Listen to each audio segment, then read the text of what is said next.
The Dragon Reborn by Robert Jordan. This is the third book in the Wheel of Time series.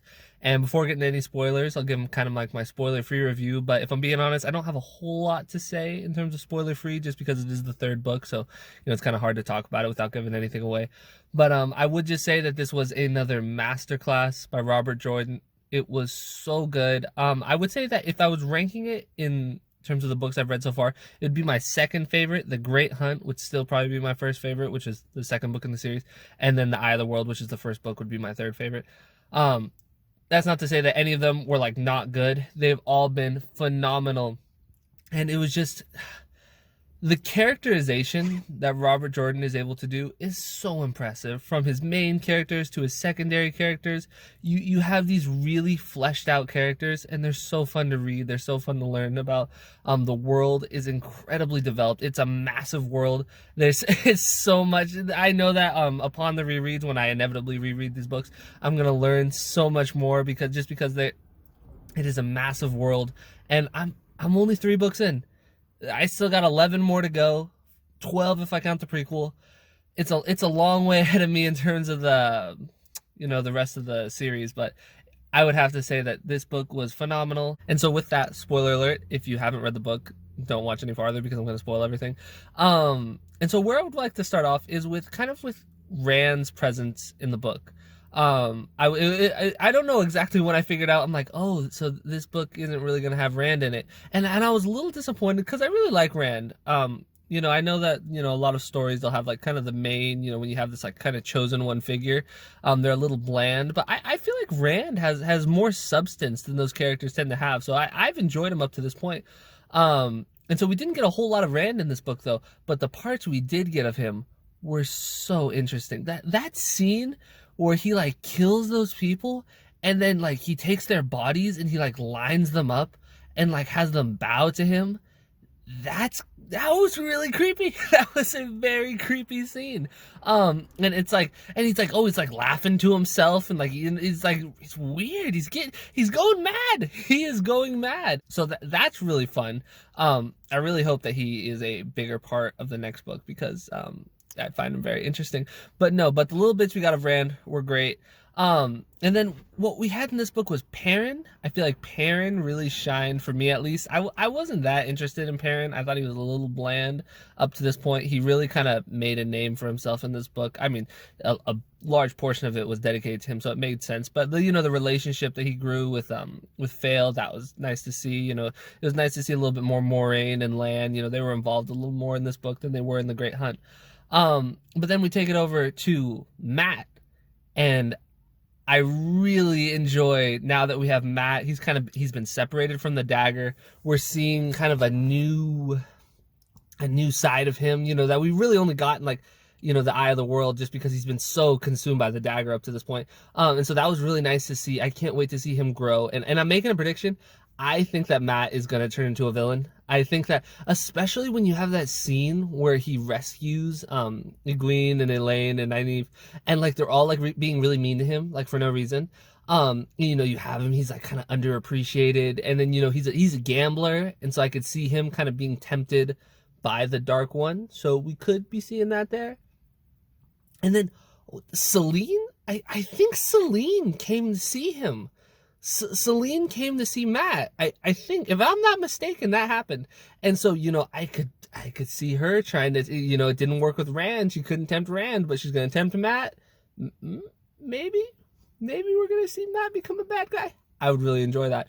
But then to speak a little bit about this, it's so interesting because Robert Jordan has these like layers of magic in his book. It's not as simple as just the one power. There is also like Perrin, he's got some like old magic going on that's kind of turning him to a wolf person.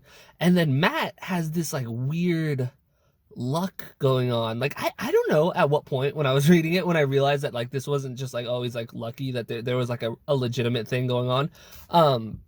But it's cool that he has this like different level of magic than what I feel like Rand has. Maybe it's related to the one power, but I don't think it is. I think his thing is different. Maybe it's because he's Ta'veren. I don't know. The whole concept of being like Ta'veren, or however you pronounce it, is really interesting to me. I love the fact that like when Perrin and Moraine and Lan, when they were like going and they were like going through the cities, and like they could tell that Rand had been there because like a bunch of people got married and like a bunch of like big events happened, and just because like the pattern forms itself around Rand. That's so cool. It's such an interesting concept. This idea that like people almost like that Robert Jordan is kind of playing with the like the essence of free will almost in his book, like whether or not people have free will, or it's all part of the pattern, or if these people, like, does Rand have free will, or is like he also being pulled along by things? Does Matt have free will? Matt is Tal'Verin, but so is Rand, so like how does that work? I don't know, but it's really really fun to learn about, and it's really fun to see. And Perrin's also Tal'Verin, so they're definitely a lot less strong Tal'Verin than Rand is, but that's interesting. Well, then we have Egwene, Elaine, and Nynaeve. I love all three of them. I think that they're really interesting characters. Their story in this book dragged a little bit, in my opinion. It wasn't quite as interesting as their story in The Great Hunt. It was still interesting. I love all three of them. But just I felt like their plot was in terms of the plot that they were following, it was just a little less interesting, but I still love each of them as characters. But then that lets me get into kind of something I haven't mentioned that at all in any of my reviews for these books, but dreams are a big part of this series, and usually I am not a fan of dream sequences. I think that they're really boring. I get it. A lot of times they're symbolic, especially if they're in books, because like, why would you include a dream if it's not symbolic? If an author ever includes a dream and it's not symbolic and it's just some weird thing, I don't know. I just can't stand dream sequences. But Wheel of Time does it slightly different because like the dreams actually mean something. It's different than it just being symbolic. Like the dreams actually have ramifications. Like people like, someone touches something hot and then like their hand is burned when they wake up. So like there are ramifications to the dreams. And so it is a little more interesting, at least for me, like reading these books, reading as, they're kind of experiencing, playing around with kind of the magic within the dream world. But if I'm being completely honest, it still isn't my favorite thing. I like things to be a little bit more concrete than that. I don't know, maybe if they start going into dreams and things become more like fleshed out, maybe that'll be a little bit more interesting. But just in general, I'm not the biggest dream person, but I have a feeling that dreams are actually going to end up being a much bigger part of this story. So we'll see. I would like to see where it goes. I just hope that it doesn't fall into, it's definitely not as bad as some books. Some books, they just have like dreams and they are so boring. They're so boring because they don't mean anything. All in all though, I would have to say that I thoroughly enjoyed this book.